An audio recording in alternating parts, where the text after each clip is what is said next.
వేతలే వేతనాలు లేవు. వేతనాలు లేవు. అవుట్‌సోర్సింగ్ ఉద్యోగులకు నెలల తరబడి జీతాలు ఆలస్యం. పైగా ప్రభుత్వం నుంచి ఇంకా వెలువడని కొనసాగింపు ఉత్తర్వులు.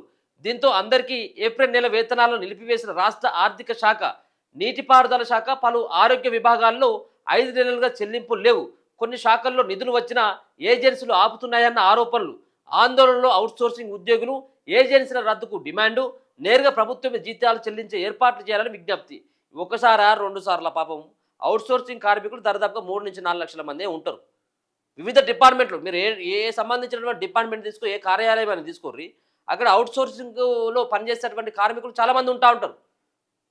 వాళ్ళు ప్రభుత్వ ఉద్యోగుల కంటే ఎక్కువగా వాళ్ళు పనిచేస్తూ ఉంటారు. వాళ్ళకు తగినటువంటి జీతం ఉండదు. ఏజెన్సీ చేతుల్లో బందీ అయిపోయిండ్రు. సో వీళ్ళ దగ్గర నుంచి వచ్చేటువంటి జీతంలో వాళ్ళకి కమిషన్ ఇవ్వాలి, 3-4 వేల రూపాయలు ఏజెన్సీలకి. ఇదంతా కాదు, ఒక పక్కన ప్రభుత్వం మీద కూడా భారం పడది, ప్రభుత్వానికి ఇంకా ఆదాయం వస్తుంది. కాబట్టి ప్రభుత్వం నుంచే నేరుగా జీతాలు కనుక మాకు చెల్లించినట్టు అయితే ప్రభుత్వానికి అదనపు ఆదాయంతో పాటు మాకు రెగ్యులర్గా మాకు టైంకి జీతాలు వస్తాయి అన్నటువంటి దానిపైన వాళ్ళు పోరాటం చేస్తూ ఉన్నారు.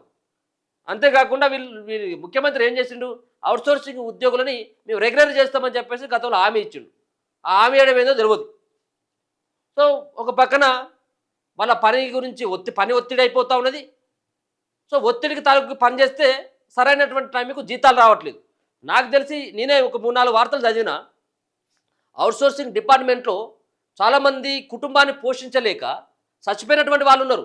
ఊరేసుకొని చచ్చిపోయిండు, గడ్డి మందు తాగి చచ్చిపోయిండు. వాళ్ళు విధి నిర్వహణలో ఉన్నప్పుడు కూడా చచ్చిపోతే వాళ్ళ దాన సంస్కారాలకు కూడా ఒక రూపాయి అనా పైస కూడా ఇవ్వరు. ఆడ పనిచేసేటువంటి కార్యాలయం ఇవ్వరు, ఈ ఏజెన్సీ వాళ్ళు ఎవరు ఇవ్వరు. వాళ్ళ నిజంగా కూడా వాళ్ళ బతుకులంతా కూడా ఒక దుర్భాగ్యమైనటువంటి ఒక జీవితాలను గడుపుతూ ఉన్నారు. సకాలంలో వేతనాలు అందక అవుట్‌సోర్సింగ్ ఉద్యోగులు తీవ్ర ఇబ్బందులు పడుతున్నారు. పలు విభాగాల్లో 5 నెలలుగా జీతాలు చెల్లించడం లేదని వాపోతున్నారు. 1 నెల జీతం రాకపోతేనే సతమతం అయిపోతూ ఉంటుంది కుటుంబం.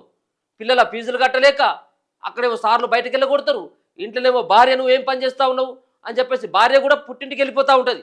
నువ్వేం పని చేయట్లేదు, నీకు పని చేత కాదు కదా అని. అట్లా డిప్రెషన్లకు వెళ్ళిపోతూ ఉన్నారు అవుట్‌సోర్సింగ్ సంబంధించిన ఉద్యోగులు. దీనికి తోడు అవుట్‌సోర్సింగ్ ఉద్యోగులు సంబంధించి ప్రభుత్వం నుంచి ఇంకా కొనసాగింపు ఉత్తర్వు రాలేదు. ఫలితంగా ఆర్థిక శాఖ ఏప్రిల్ నెల జీతాలను నిలిపివేసింది. దీంతో ములిగే నక్క మీద తాటికాయ పడినట్లయింది. అవుట్‌సోర్సింగ్ ఉద్యోగుల పరిస్థితి ఒక్క నీటిపారుదల శాఖలోనే దాదాపు 500 మంది అవుట్‌సోర్సింగ్ పద్ధతిలో వర్క్ ఇన్స్పెక్టర్ల నుంచి కంప్యూటర్ ఆపరేటర్ల వరకు వివిధ స్థాయిలో పనిచేస్తున్నారు. వీరికి 5 నెలలుగా జీతాలు చెల్లించలేదు. 104 హెల్త్ సర్వీస్ విభాగంలో పనిచేస్తున్న డ్రైవర్లు, కంప్యూటర్ ఆపరేటర్లకు 4 నెలలుగా వేతనాలు ఇవ్వలేదని చెప్తున్నారు. బీసీ సంక్షేమ శాఖలో పనిచేస్తున్న అవుట్‌సోర్సింగ్ ఉద్యోగులకు మార్చి నెల జీతం అందలేదు. భద్రాద్రి కొత్తగూడెంలోని ప్రభుత్వ వైద్య కళాశాల, జనరల్ ఆసుపత్రిలో ఒక ఏజెన్సీ పరిధిలో 73 మంది పనిచేస్తున్నారు. వీరికి సంబంధించి 15.96 లక్షల చెల్లింపులు పెండింగ్లో ఉన్నాయి. 5 నెలల నుంచి జీతాలు లేవు. మరి 5 నెలల నుంచి జీతాలు లేకపోతే వాళ్ళు ఎట్లా బతకాలి, ఏం తినాలి, ఏం తిన్నట్టు చెప్పు పాపం. సో అంతేకాకుండా ఈఎస్ఐ, ఈపీఎఫ్లకు సంబంధించి ఏడాది కాలానికి 42.81 లక్షలు చెల్లించాల్సి ఉన్నా అది చెల్లించలేదని, మొత్తం మీద 58.7 లక్షల బకాయిలు ఉన్నట్లు ఉద్యోగులు ఆవేదన వ్యక్తం చేస్తున్నారు. సాధారణంగా ప్రతి నెల 15వ తేదీలోపు అందాల్సిన వేతనాలు నెలలు గడిచినా రావడం లేదని చెప్తున్నారు. కొన్ని సందర్భాల్లో ప్రభుత్వం నుంచి నిధులు విడుదలైన మధ్యలో ఉండే ఏజెన్సీలు ఉద్యోగులకు సకాలంలో జీతాలు చెల్లించడం లేదన్న ఆరోపణలు ఉన్నాయి. ఇప్పుడు నేరుగా కనుక ప్రభుత్వం నుంచి జీతాలు కనుక సరిగ్గా వస్తే అవి వాళ్ళ అకౌంట్లో పడితే వేరు. వీళ్ళు ఇప్పుడు ఏం చేయాలి, వీళ్ళ ఏజెన్సీలు ఎవరైతే ఉంటారో వీళ్ళ మీద పెత్తనం చెల్లాయించేటువంటి ఉంటాయి కదా ఏజెన్సీలు. సో ఈ ఏజెన్సీలు వాళ్ళు వేస్తే వాడు ఏజెన్సీ వాడు ఒక 15 రోజులు 10 రోజులు ఆపుకొని, అవసరమైన నెలల తరబడి ఆపుకొని, తర్వాత వాడికి తీరినప్పుడు మెల్లగా వెళ్ళినప్పుడు ఇస్తాడు అన్నట్టు. వాడు ఎక్కడైనా పోని, పనిచేసేటువంటి ఉద్యోగికి ఎక్కడైనా పోని, శ్రమ చేసినటువంటి ఉద్యోగి ఎక్కడైనా పోని, వాడు సావని బతకని సంబంధం లేదు ఏజెన్సీకి. రాష్ట్ర వ్యాప్తంగా 3 లక్షల మంది ఉద్యోగులు ఉన్నారు. రాష్ట్ర వ్యాప్తంగా వివిధ శాఖల్లో సుమారు 3 లక్షల మంది అవుట్‌సోర్సింగ్ ఉద్యోగులు పనిచేస్తున్నారు. ప్రభుత్వ కార్యాలయాల్లో రెగ్యులర్ ఉద్యోగులతో సమానంగా పనిచేస్తున్నప్పటికీ తామంటే అందరికీ అలసేనని వారు ఆవేదన చెందుతున్నారు. గ్రామ స్థాయి నుంచి సచివాలయం వరకు ప్రభుత్వ ఉద్యోగులతో సమానంగా పనిచేస్తున్న గుర్తింపు లేదని చెప్తున్నారు. అందుకే ఉద్యోగ భద్రత, ఆర్థిక భద్రత, ఆరోగ్య భద్రత కల్పించాలని అవుట్‌సోర్సింగ్ ఉద్యోగులు చాలా కాలంగా డిమాండ్ చేస్తున్నారు. ప్రభుత్వ ఆసుపత్రుల్లో పనిచేసే పారిశుద్ధ్య, సెక్యూరిటీ, పేషెంట్ కేర్ సిబ్బంది తమ కనీస వేతనాన్ని ప్రస్తుతం ఉన్న 15,000 నుంచి 26,000కు పెంచాలని డిమాండ్ చేస్తూ ఏప్రిల్లో నిరసన తెలిపారు.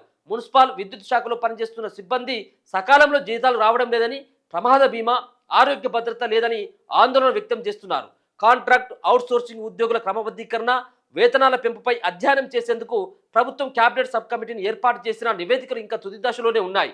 దీంతో ఉద్యోగులు తీవ్ర అసంతృప్తి వ్యక్తం చేస్తున్నాయి. 700 కోట్ల బకాయిలు ఉన్నాయట. 700 కోట్ల రూపాయలు అవుట్సోర్సింగ్ ఉద్యోగులకు చెల్లించాల్సిన వేతనాలు సుమారు 700 కోట్ల వరకు పెండింగ్లో ఉన్నాయని ఉద్యోగులు చెబుతున్నారు. మున్సిపల్, పంచాయతీరాజ్, వైద్య ఆరోగ్య శాఖ, విద్యాశాఖ, సంక్షేమ శాఖల్లోనే అత్యధిక బకాయిలు ఉన్నాయని, బకాయిల చెల్లింపుల కోసం ఎన్ని పర్యాయాలు అధికారులను కలిసిన తాము గోడు పట్టించుకోవడం లేదని, ఏజెన్సీలు రద్దు చేసి నేరుగా ఉద్యోగులకు వేతనాలు అందించేలా చర్యలు తీసుకోవాలని కోరిన ప్రభుత్వం నుంచి ఎలాంటి స్పందన లేదన్నారు. ఒకవైపు వేతనాలు ఇవ్వడం లేదని, మరోవైపు ఏజెన్సీలను రద్దు చేయడం లేదని వారు ఆందోళన వ్యక్తం చేయడం జరుగుతూ ఉన్నది. ఇప్పుడు ఏం చేసిండంటే ముఖ్యమంత్రి రేవంత్ రెడ్డి గారు ఏం చేసిండా అంటే, వరాంగని మేము మారుస్తాం, మేము రెగ్యులరైజ్ చేస్తాం, ఈ ఏజెన్సీ వ్యవస్థను పూర్తిగా రద్దు చేస్తామని చెప్పిండు. ఇప్పుడు మళ్ళీ ఏం చేసిందంటే కొత్త ఏజెన్సీలను తీసుకొని వచ్చి వాళ్ళు ఇచ్చేటువంటి కాసులు ఏవైతే ఉంటే వాటికి కకృతి పడి వీటిని అట్నే కొనసాగిస్తూ ఉన్నాడు. 3 లక్షల మంది ఉద్యోగులు ఉన్నారు. ఇట్లా 3 లక్షల మంది ఉద్యోగులకి ఒక్కొక్క సంబంధించినటువంటి ఉద్యోగి ప్రతి నెల 1,500 నుంచి 2,000 రూపాయలు లాస్ అయిపోతా ఉన్నాడు ఒక ఉద్యోగస్తుడు. ఈ ఏజెన్సీలు బాగుపడతాయి. అట్లా 3 లక్షలు ఇంటూ 2,000 రూపాయలు వేసుకుంటే ఎన్ని కోట్ల రూపాయలు కావాలి, ఎన్ని లక్షలు కావాలి, ఎన్ని కోట్లు కావాలి?